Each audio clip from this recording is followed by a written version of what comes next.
All right. So before we get started, we have a Facebook Live call scheduled today. Before we get started, just want to share. So Katherine and I are actually connecting with you all through Zoom. So there's a slight delay just with Facebook Live and Zoom. So, regardless, we want this to be super interactive. If you're listening in live, feel free to ask questions. I'm going to be checking back and forth. But if I'm a little slow to respond, and if Catherine's a little bit slower to respond too, that's probably why. But yeah, so welcome. We're super excited to be leading the call today. We have several new members in the group. So before we get started, first, just really excited to welcome you all. For those of you who haven't watched the welcome video yet, I'm Belma McCaffrey, the CEO and founder of this platform. Everything that we do here is about challenging the status quo and redefining work so that work is really a vehicle for creativity, change, and living a better life. I'm already seeing that so many women here who are joining and, women who've been a part of this community now for a few months are here looking for purpose and looking to get clarity on your next steps, whether that's a new job or launching a business, and you're really looking for support on your goals. And that's what we're here to do. We provide that in three ways. First, content. We share a ton of resources through this Facebook group, and we're also launching a new content platform in just a few weeks, so keep an eye out for that. Community, which is super, super important to Work Bigger. I really think of this group as a safe space for women to come together. It's closed, it's curated, it's really not open to everyone because we want to make sure whoever is a part of it has shared values and goals and is also looking for support, but also is a giver. We really value giving over taking. So that's key. And then the last piece, the way we provide support through Work Bigger is programming. We have an amazing team of coaches like Katherine here, and through our programming, we help you identify your mission or purpose, and then we help you execute on that mission. Whether that means transitioning to a new job or launching your own business, whatever that is, we help you make that move. So the past few days here, even a couple weeks now, we've been talking a lot about being mission-driven and, what does that really mean? There are several components to building a mission-driven career. Last week, we talked about getting clarity on your interests. And this week, we're talking about getting clarity on your strengths. That's really the second part. Moving forward, we're going to cover things like values and then making that career transition, which we just talked a little bit about. Yeah, I think that's it. So before we get started, and before I introduce Katherine, I put together a link or a PDF for you all. There's a link included here. Make sure that you download that. We're going to talk specifically tonight about how to identify your strengths. So we're having a conversation with Katherine Folk-Sullivan, who is a Work Bigger coach, and she's currently enrolled in a year-long coach and leadership training program at Accomplishment Coaching. And she's a professional actor, which is super, super awesome. So welcome, Katherine. I'm so excited for our conversation today. Hello. Yay.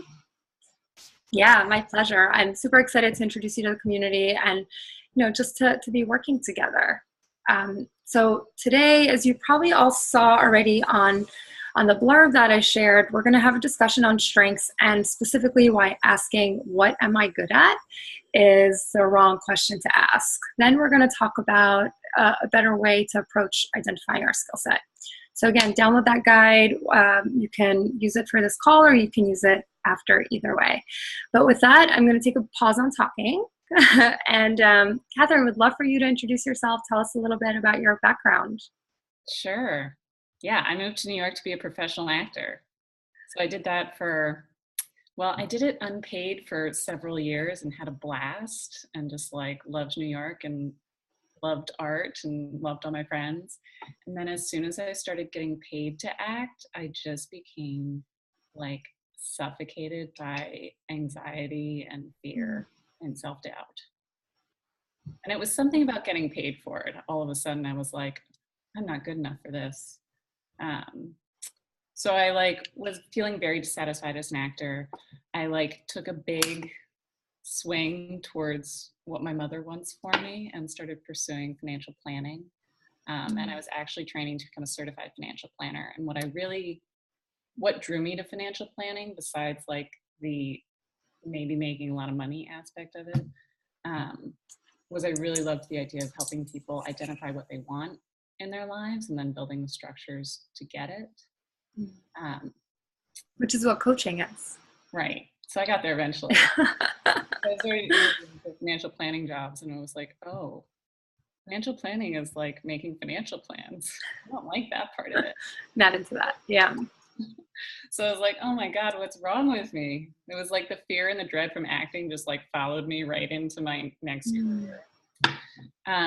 So I went to coaching to fix myself and figure out what was wrong with me. And it's ended up being hugely powerful for me and my own transformation. But I also just found that I love the conversation. Yeah. Okay. So yeah, during these calls, I'm always, I'm going to come up with a lot of questions because they just pop up as you're speaking, and a couple of things come up. Can you talk a little bit more about how and why the process of coaching was powerful for you when you went to, because it sounds like you went to seek it as a way to help you get unstuck or help you solve your problems. So talk to me a little bit, or talk to us about that process and what that was like for you. I think the most challenging part for me was making an out loud declaration of what I want. Just like, I remember the first time a coach was like, would you like to make a declaration? I was like, oh no, I don't do that.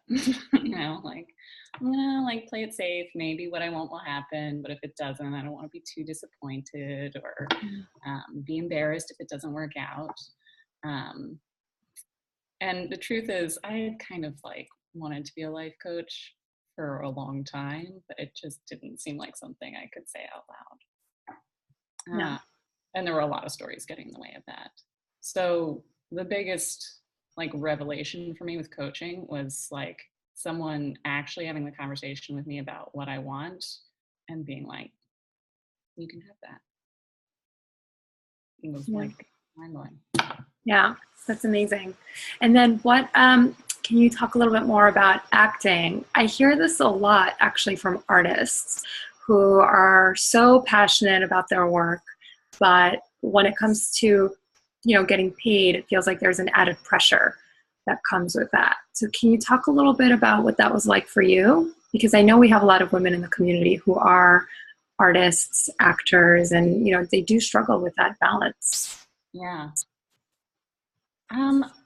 So I'm still working on identifying it for myself. Now, like acting has such a different role for me. I can really just like love it now, and really, when I do act now, I just feel so much more authentic and true to who I am. I was going into, when I was getting paid to act, like it just added a desperation and a scarcity. Like there's not enough jobs. I'm never going to make enough money. Yeah, so I was always just like desperate and stressed out. And then the other thing that came up a lot was like, I'm not good enough for this. It shouldn't be me up here getting paid for this. Yeah. I'm not worth, my talent's not worth money, you know. But you're still acting, right? Yeah. And it's like, now it's a big source of joy in my life and power instead of being like a scary thing. Okay. So can I ask how you do balance now, just like your work as a life coach and then acting, like what does that look like balancing those two? It hasn't been difficult at all. I feel very clear on my commitments right now. So like my own work with myself and my own coach is like pretty much number one. And then my relationship with my husband is right after that, our marriage. And then building my business as a coach is like right behind that. And they all like work together. And so, yeah, I would have like done anything to act when I was 25. And now I'm just like, there's space for it when I want it to be there. When a project comes along that I really want to do, I just like make it work. Yeah. Just like, there's enough time. That's awesome. There's not enough time. Or not. I love that. I love that. Great. So I was going to ask you just some of the challenges that you've faced, like in your career transition. You talked about finance, and it seems like that was something that you were exploring and you stumbled. Are there any challenges that come to mind that you've faced throughout your transitions from an actor to finance to coaching? Or even before that, even, the work, if you did any work before you were an actor? Mm-hmm. I mean, it's connected to what I was saying earlier about not being clear about what I wanted. And even like I would pick things that I didn't really want that much to like keep the stakes low. And then I'd get bored and hate it, Yeah. Like putting a Band-Aid on it. Yeah. Mm-hmm. And like I am just not the kind of person that can like go to law school and then discover that they hate law, because if I don't feel emotionally enrolled in it, I just don't do the work. So like it's like a mixed blessing, but I was never going to end up like going to medical school and then having a crisis. So like I've never, like being a coach, I've never worked this hard in my life. Mm. That's amazing. It doesn't feel hard. Yeah. So that actually brings me to my next question, because we talk a lot in Work Bigger about being mission driven and working from that place where you are emotionally connected to your work. What does it mean to you to be mission driven? Yeah, I use the word purpose a lot when I talk about it. And like I like know it when I see it. Mm-hmm. It's the thing that makes me or my clients like light up. It's the thing that like gets like adrenaline flowing. This like sounds so life coachy, but we all have like very personal and specific gifts to bring to the world, and they don't look like anybody else's. So we can find a community that has similar missions or has things in common with our mission and our purpose. But it's really, I think, a deeply personal thing, your mission, your purpose. Yeah. And what do you think it means when people are operating from that mission-driven place and they get to tap into that gift and then bring it out into the world, whatever that looks like? What do you think that means? Like, what is the value that you see in that?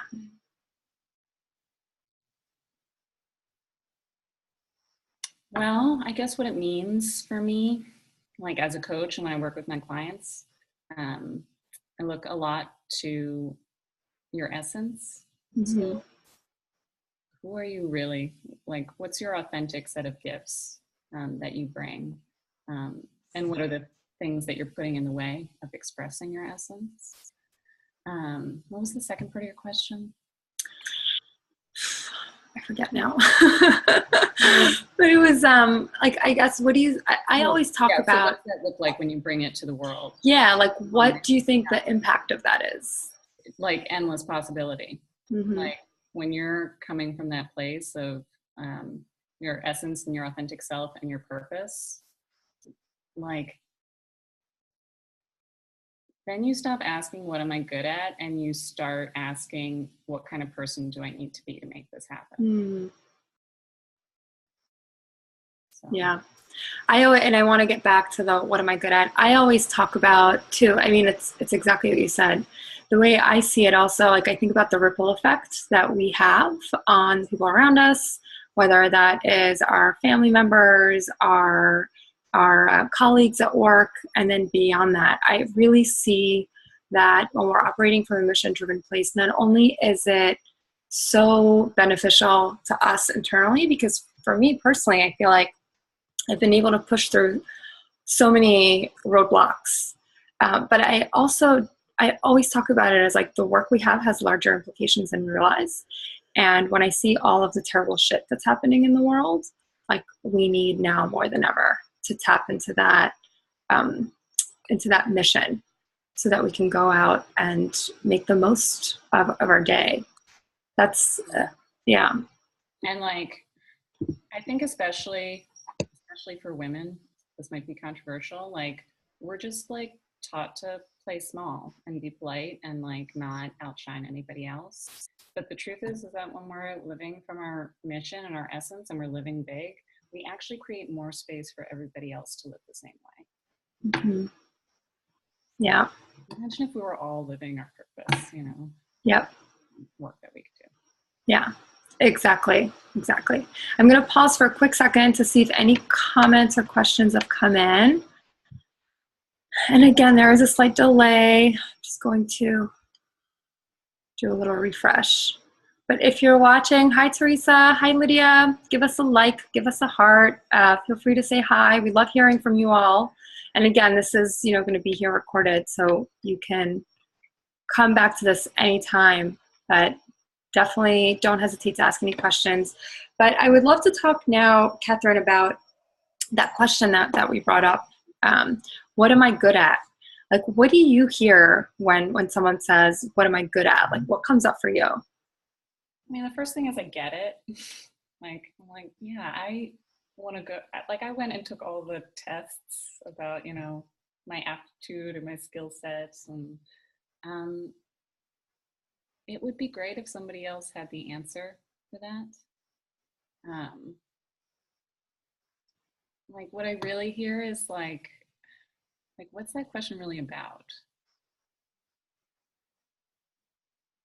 I hear like a self-trust thing. Mm-hmm. Like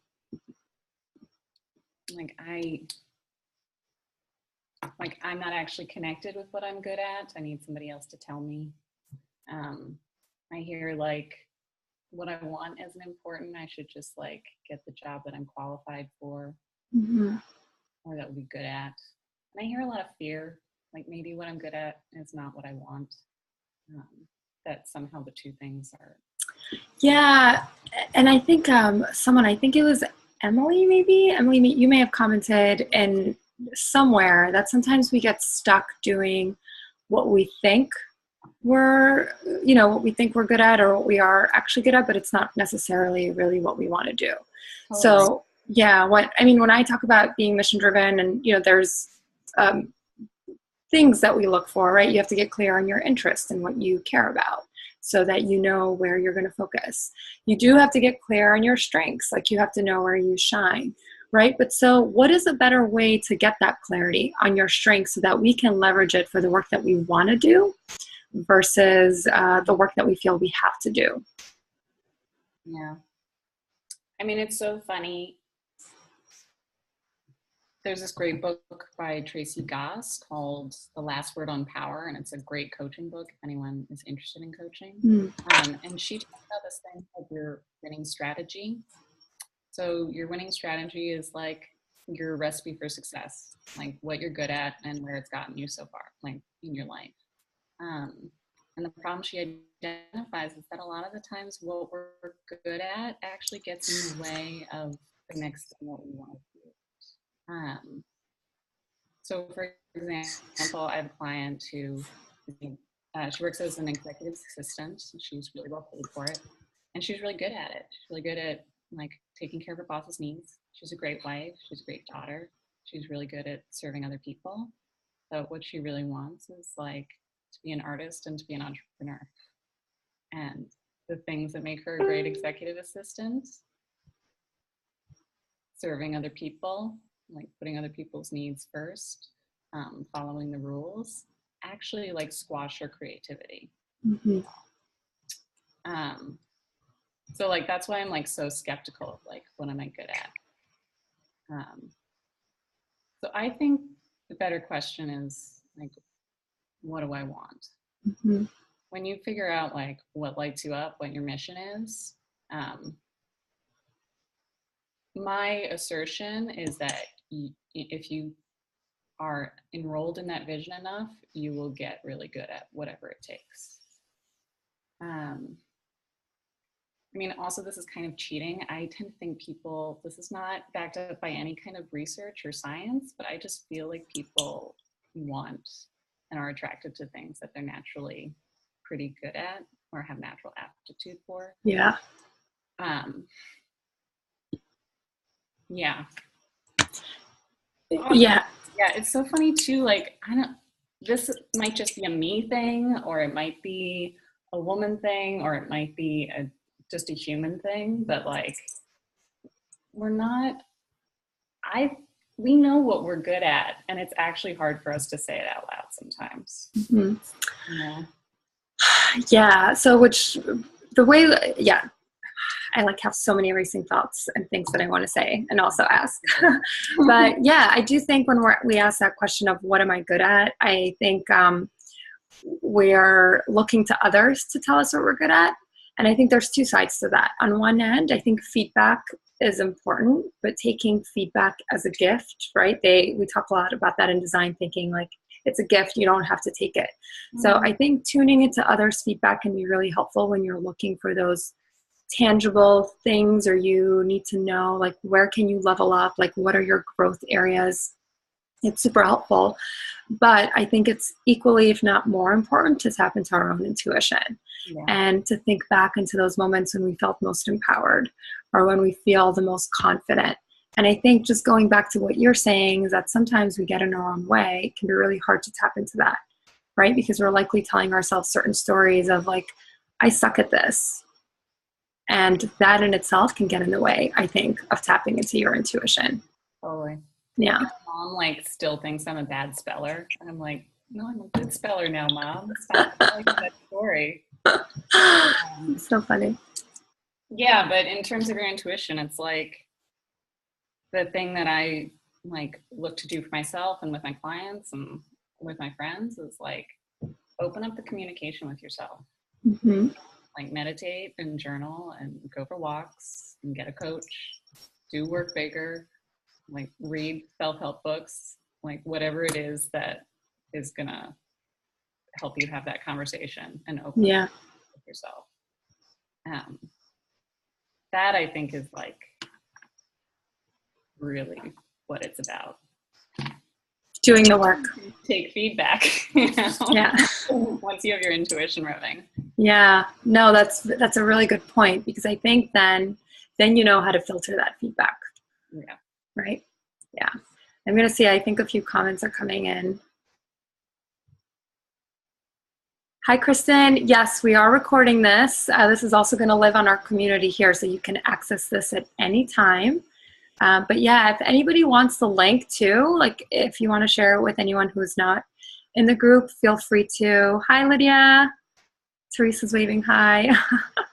Teresa said constructive criticism. Yeah, I hear that.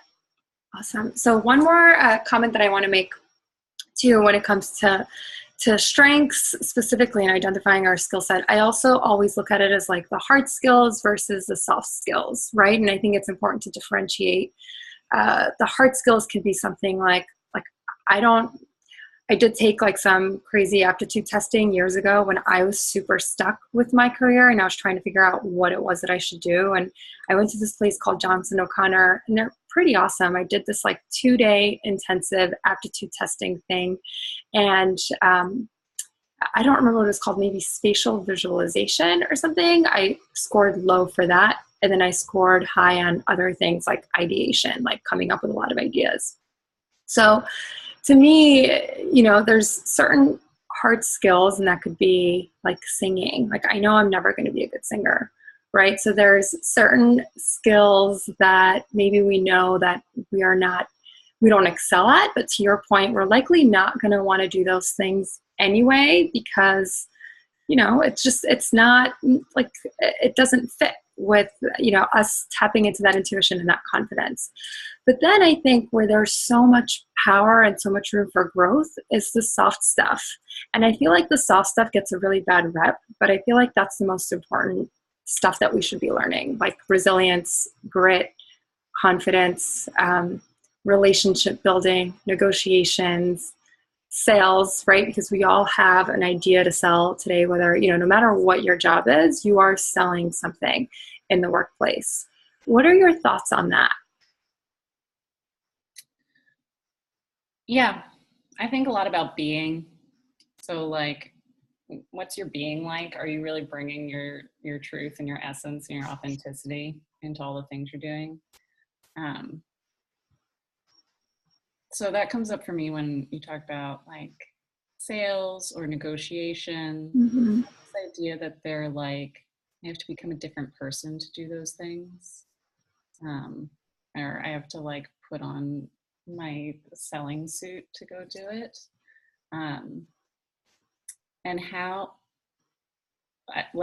can we like bring our truth to those things? How can we like bring our authenticity and our honesty to those skills? Because actually then like they're kind of easy to learn, you know. It's not a performance. It's, you know, it's real. Mm-hmm. Yeah, no, I completely hear you. I think sometimes we get tripped up when we get stuck in our head. And I think when you say that those skills, like the soft skills, like negotiation, are easy when you remember to operate again from that intuition, Yeah. right? And you get out of your head. Yeah, it's like you're better at it than you think you are already. Mm-hmm. You know, um, you know more than you think you do. Yeah. It's really, and like you gotta be willing to go out and be bad at it for a while too. You know, like you gotta be willing to go out and get messy at it so you can get better at it. Mm-hmm. Like that's hard for me. It's hard for many of the women I know, like to go out and fail in public. It's like, you know, we're so terrified of it. Yeah. Why do you think that is? I mean, I can speak, about myself, but I'd love, Yeah, what do you see? well, you know, perfectionism. Yeah. I mean, I think everyone has a different issue. Like for me, my issue that's always been very deeply rooted has been fear of rejection. So for me, fear of failure or failure equals rejection. So wrapping my head around that, it can seem very straightforward when I talk about it, but because it's like that's a deep-seated issue for me, it can sneak up on me when I don't even realize it. Totally. Yeah. My big story is that I'm just like weak and incapable of success. So like when I fail, it's like, nope, there's more evidence for how I'll never succeed. Mm-hmm. I'm like, I'm putting that story away, but that's the one that Yeah. comes to me when I'm feeling. Yeah. Same. And I would love to hear from, everyone else in the community too. Like, what is that story that you're telling yourself around your strengths and weaknesses? Like well, I'm curious about two things. One, is anyone here currently doing work because you feel you're good at it, but it's not necessarily what you want to do? So those are two very distinct questions. What am I good at? Which is, not necessarily what we want to be asking. What we want to be asking is, what do I want? And then we can step up into that, right? We can grow into that. So I'm curious who in the community here is operating from that place of, I'm good at this, so this is what I've been doing for years and years, but I'm really done with that. One. And then two, I'm curious what fear of failure looks like for you all.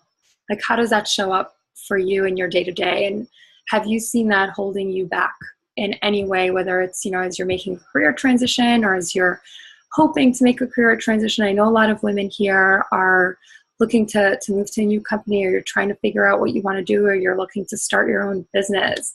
And fear of failure it's real. So I'm curious how that's showing up for anyone in the group. So feel free to, leave a comment and share, because I think we can all learn so much from each other in this group.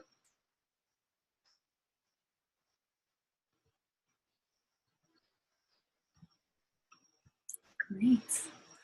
Well, that's all I have for today, Katherine. Is there anything else on your end? Anything that you want to share with the Work Bigger ladies? There's this amazing concept called like your invented future. This is a coaching thing. And it's like it's more of a what do you want question, but it's like, you can pick any day. It can be like at the completion of a project, or it could be like this day next year. And you just like spend some time getting really specific about what that day looks like when you've gotten that job or when you've made that transition, and like get as like sensual about it, like what you're present to, how it feels, what you're wearing, what the air smells like, and like just get really clear on what that day looks like. And then I just like put it up all over my house, you know, on my phone background or right above my computer. And like that's the thing that like when I come up against the walls of like, oh, I'm not good at this sales thing. Like I look at the future and I'm like, I'm gonna get good at this sales thing, you know?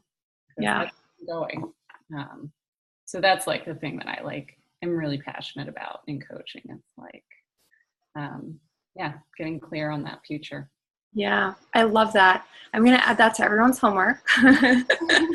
So make sure, again, you download the guide and you start thinking through those questions. Starting to ask yourself some of these big questions is so important. It's the first step to getting clarity on what you want.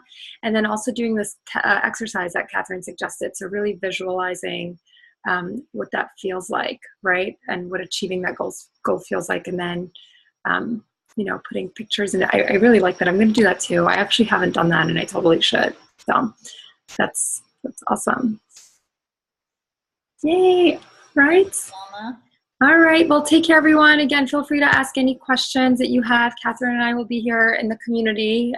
But other than that, we'll speak with everyone soon and have a good night. Thanks, Katherine.